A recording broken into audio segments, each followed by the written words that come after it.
I have to talk about this romantic rival story because it was absolutely so bizarre. I believe she was a 23-year-old woman by the name of Kayla Hodgson.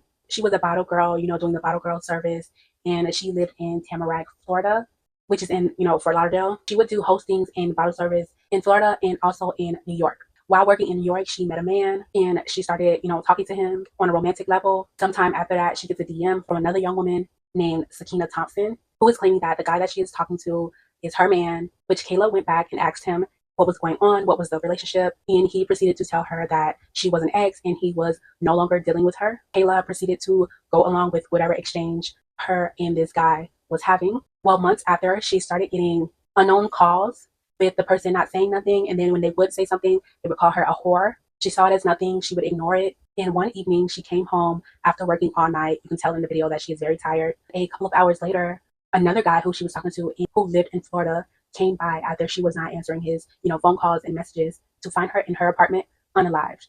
As the police are doing their investigation, they start looking at CCTV footage and they found an unknown person who was trying to conceal their identity going into her apartment shortly after she arrived home. This person was later identified as Sakina Thompson. This woman packed her bags, went to the airport, caught a flight, got to Florida, checked in a hotel. She ordered some type of food and then made a fake Uber account and tried to conceal her identity as a Uber driver and wearing like a hat and a COVID-19 mask to go and talk to this girl woman to woman. Nobody really knows what happened inside that apartment, but when she went to court on the stand, she said she had to use self-defense because she was pregnant, and she said that Kayla was targeting her stomach area and she wanted to protect her unborn baby. But what were you doing in her apartment in the first place? And she admitted on stand that she was jealous. She came to confront her and tell her that she was pregnant from the guy that they were sharing, and she went to tell her to leave him alone.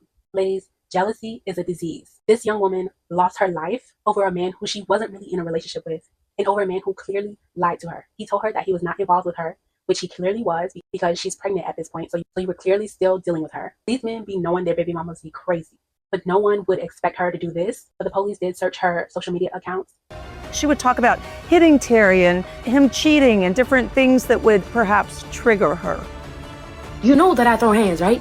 You know that I throw hands, right? You know that I throw hands, right? You know that I throw hands, right? They found all types of violence, which showed that this woman was aggressive and she was clearly very delusional, very manipulative, stalkerish even, and very envious and jealous. This is exactly what this type of behavior leads to. She has to have her baby in prison, and she's spending the rest of her life in jail.